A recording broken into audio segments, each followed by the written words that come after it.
up, y'all? It's your girl Danielle, and welcome back to the Healthy Her and Wealthy Her podcast, where we talk about motherhood, life, spirituality, and everything in between. Listen, we have new episodes every Monday and Wednesday, and you do not want to miss what we have going on. Be sure to follow us on Instagram at the Healthy Her and Wealthy Her podcast.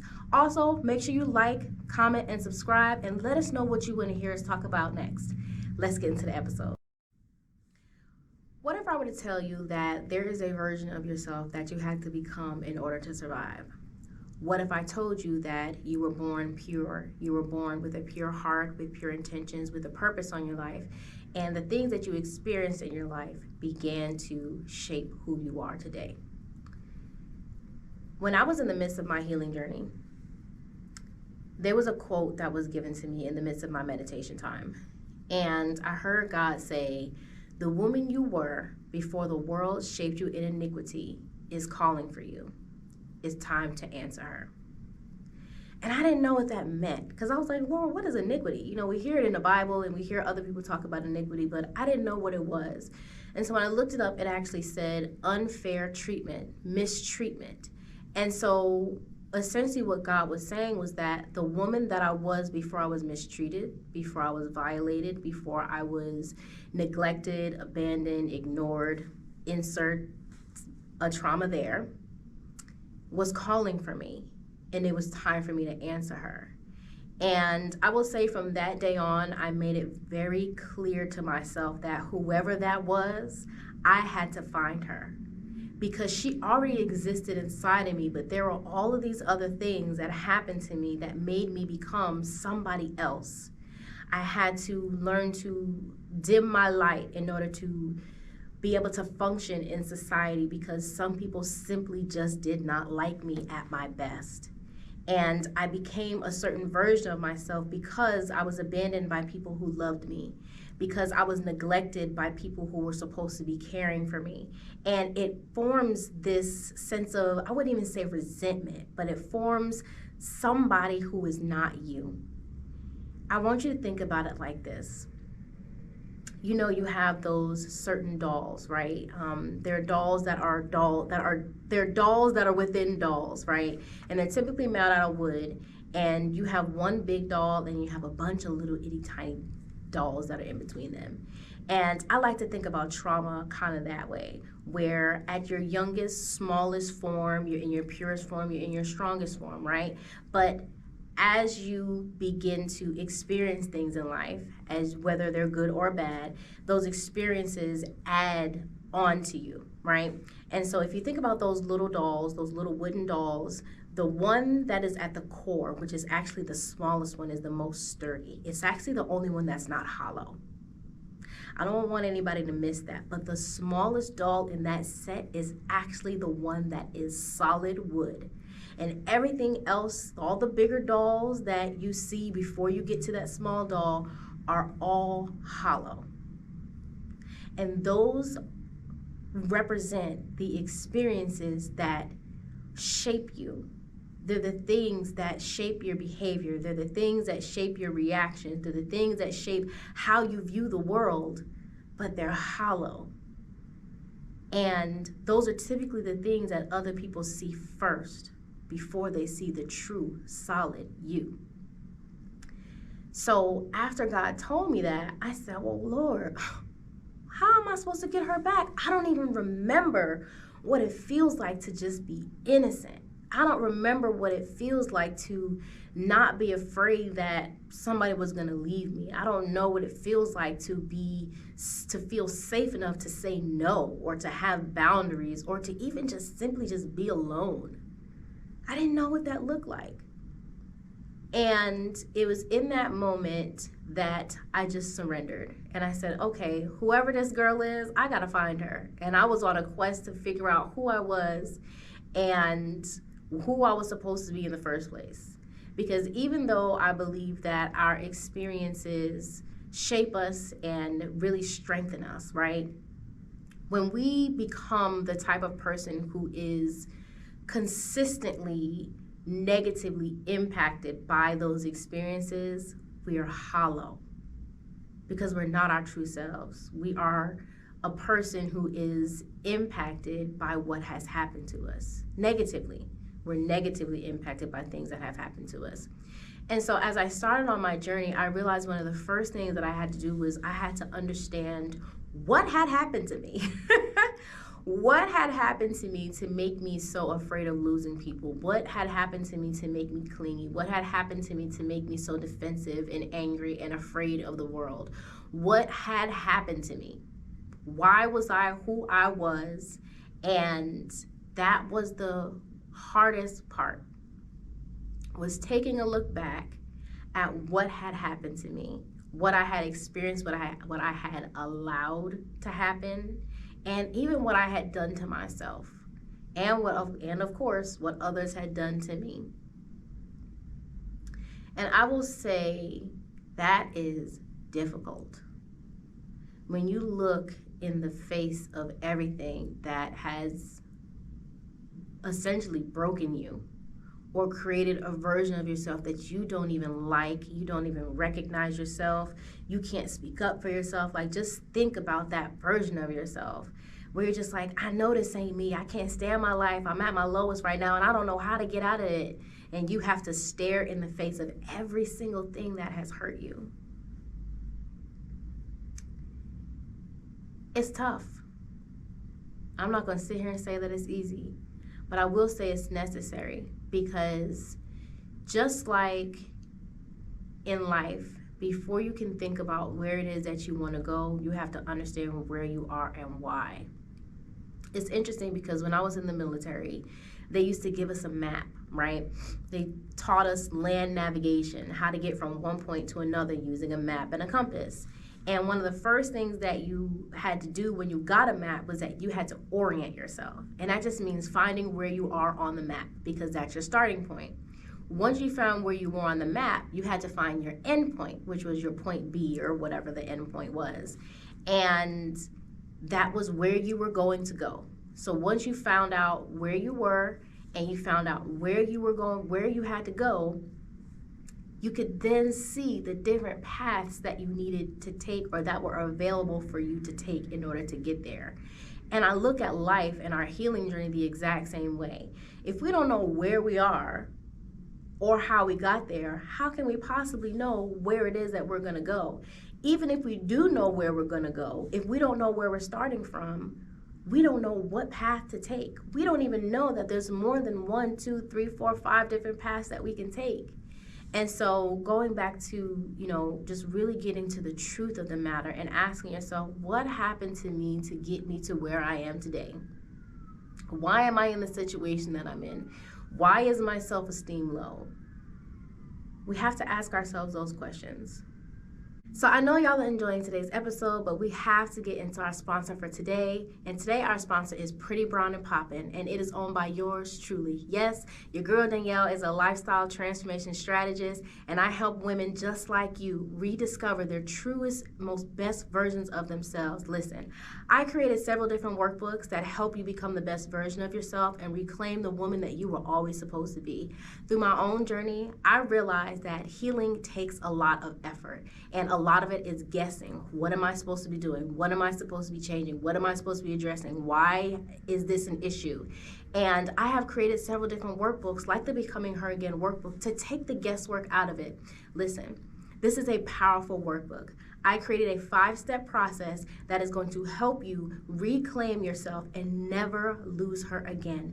The only thing missing from your spiritual journey, from your healing journey, and from your life right now to make it easier to reclaim the best version of yourself is this workbook. Be sure to follow me on Instagram at Pretty Brown and Poppin'. Also, you can visit my website. It's prettybrownandpoppin.square.site. That's SITE. You can use the code GOALCRUSHER and save 10% today. Let's get back into the episode. The next thing that we have to get into is really, once you understand where you are and why, we need to start to address our patterns. We need to address the things that are supposed to support us, like our physical bodies. Because when you live a life based off of, trauma and, negative experiences and just making poor decisions and stuff, whatever your story is, there are certain parts of our existence that we begin to neglect. One of those is our health. For me, I had become so engulfed in my job, in my marriage at the time, in motherhood, and everybody else, that I completely neglected my own health. I wasn't working out. I had injuries so bad to the point where I was literally falling down. And I just kept pushing. I kept pushing. And getting to the truth of why I was in that position in the first place made me realize I'm just not taking care of myself. I'm putting everybody else's needs before my own, and it's because I experienced X, Y, and Z in the past. Or I saw somebody who was supposed to be a example of living right doing the exact same thing. Whatever your story is, insert whatever your story is, because I know that this is relatable to a lot of different people. But you have to address your health. You have to address your mental health. You have to address the little details about your life that are out of balance, that are out of whack. Because before you can begin to really unpack why you are who you are, you kind of have to look at the habits and the place that you are now, where the details of your life are now supporting the most broken version of you, and begin to look at those things and really just identify what it is. Because you can't build a new version of you on the same habits and details that you have been living on in your most broken state. So once you've done that, once I did that, I began to think about where it is that I wanted to go. What did I want my life to look like? I had free reign at the time because I was a newly single mother and a newly, obviously, single woman. And I had just left my career of 8.5 years, which defined me pretty significantly. If you don't know, I was in the Army, so I was a soldier. My identity was that I was a service member. I was a soldier in the Army. And, you know, one thing that people don't really talk about, maybe I'll do an episode about it, is that how when service members get out of the military, you're really losing a part of your identity. And it can be true for anybody, right? If you've done a career for long enough, your identity somehow is wrapped up in what it is that you do for a living. And it's just that the culture of the military is so vast, it's so powerful, it's so public, that when that is your identity and you no longer have it, you have no idea who you were before. And when I was in the military, when I first went into the military, I was 22, and I didn't have a kid. I wasn't married. I went in as a single woman, fresh out of college, fresh out of partying and college. And when I came out, I had a kid, and I had a home, and the person that I thought was gonna be there to support me, you know, he couldn't. He just simply couldn't. And, you know, we decided to go our separate ways, but I was at an impasse in my life where I was like, okay, there's so many different ways that I can go. There's so many different paths that I can take because I have free reign now. Even though I feel like I'm limited, I don't know what I want, I had to come to terms with the fact that I need to want something. And so I created a vision for my life. I had to decide that, yes, I understand that I'm somewhere now, but this is not my end destination. This is not where my life ends. Like, I have a bigger purpose, and I need to figure out what that is. And so one of the things that helped me was really just visualizing and thinking about, what kind of house do I want to live in? What do I want to look like? What does my hair look like? What relationships do I want to have? What kind of life do I want to live? What kind of things do I want to do? Because I feel like that's a very big motivating factor for us getting better in general, is just not just looking at where we are now, but looking and having foresight and figuring out, like, okay, I get that I'm here right now, but this is where I'm going to go. And then that brings you to the next step, is rediscovering who you are and what you need in order to get there, I'm going to let you in on a little secret. That vision that you are creating for your life has always existed inside of you. And as you go through your healing journey, you're going to realize that a lot of the healing that you're doing is simply unpacking everything that has ever happened to you and getting back to your own core and essence of who you have always been. So when you create that vision for your life, rediscovering yourself is going to be, I'm not going to say it's going to be easy, but it's going to be a lot easier than if you were trying to build that life off of brokenness. Because if you try to build a life off of your brokenness, you're going to build a life that just continues to traumatize you, that just continues to send you down a path that you're just going to have to continue to heal from. But if you create the dream life, understanding that you have made poor decisions in the past because of whatever has happened to you, because of whatever, insert your own experience here, you finally begin to, I like to say, remove the scales from your eyes. You finally begin to see the truth. You finally begin to see how the life that you were building before was not truly who you were. It wasn't what you wanted. It wasn't what you desired. It's what felt like it was supposed to be right at the time, but it never quite sat right with you. And so going back to rediscovering yourself, it's really just about understanding who you need to become and what you need to do in order to support yourself, in order to get to that dream life. And so one of the questions that I like to ask myself, especially when it comes to women, we really care about our physical appearance, right? And so one of the questions I like to ask myself, that I'm continuously asking myself, is what do I want to look like?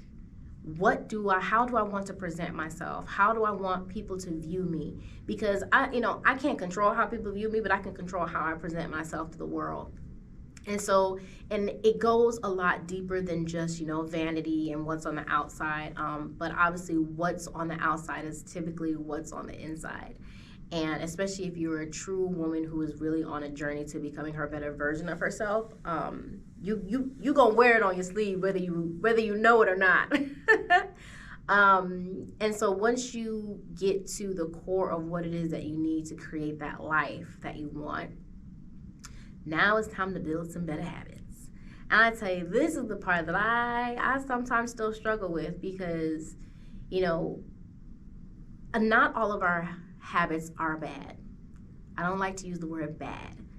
I like to use unhelpful, inefficient, ineffective, even, because bad has this connotation of it's just not good. And there are some things that just aren't good for you, but is it effective? Because certain habits helped us in the past and they got us to where we are now.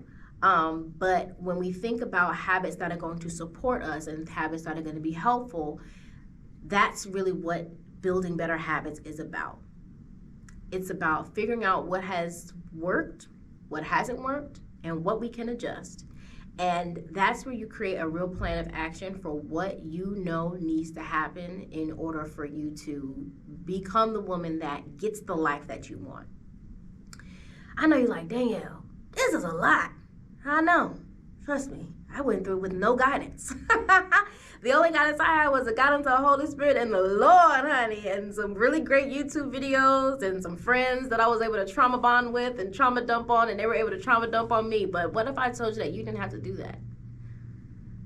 What if I told you that you did not have to go through this and guess? What if I told you that I literally created something that would walk you through that entire process, that would help you reclaim that woman that was shaped in iniquity, and help you remove the scales from your eyes, help you break down your healing journey and your spiritual journey and really become the best version of yourself, because she already lives inside of you. All you have to do is uncover her. I'm gonna let you in on another little secret. You've been her, sis. You've been her. Ain't nothing about becoming. You already are her. You just haven't been operating as her, because so much has happened. And baby girl, everything that has happened to you, when you get on the other side of this thing and you finish this workbook, you're gonna realize that everything that happened to you was for a reason. And I don't ever wanna say that to negate anybody's horrible experiences, because I've experienced some horrible things, but I will tell you, the healthier version of me right now looks back on those things that I experienced and said, I have a testimony that some other people just will never have. I have a unique wisdom and perspective that so many other people don't have, and I can help so many other people either prevent it, become aware of it, or recover from it. And I really feel like the reason why we go through the things that we go through is not to break us, but it's to make us stronger and to give us a sense of purpose. And just like my healing journey and my spiritual journey and overcoming all the things that were meant to break me helped me do this, the same thing is true for the things that you have going on in your life. Don't let the things that you see in front of you break you. It's time to take back your power. It's time to address those things, and it's time to build and uncover the best version of yourself. This book is on my website. It's prettybrowndandpoppin.square.site. And if you use the code GOLDCRUSHER, you can save 10%. This is a powerful workbook. And if you are looking to literally become the best version of yourself, honey, this is where it's at. This is what you need. I have a couple of other different workbooks on my website as well that will literally help you transform your mind. And I went through the guesswork. I went through the hard work. I gathered the knowledge, the wisdom, the expertise so that you can rest easy and focus on being intentional, so that you can focus on uncovering who you have always been. As I mentioned before, the woman you were before the world shaped you in iniquity is calling for you. It's time for you to answer her. Thank you for tuning into today's episode. Make sure that you like, comment, and subscribe, and be sure to share with another extraordinary woman in your life. Also, make sure that you're following us on Instagram at the Healthy Her and Wealthy Her podcast. Until next time.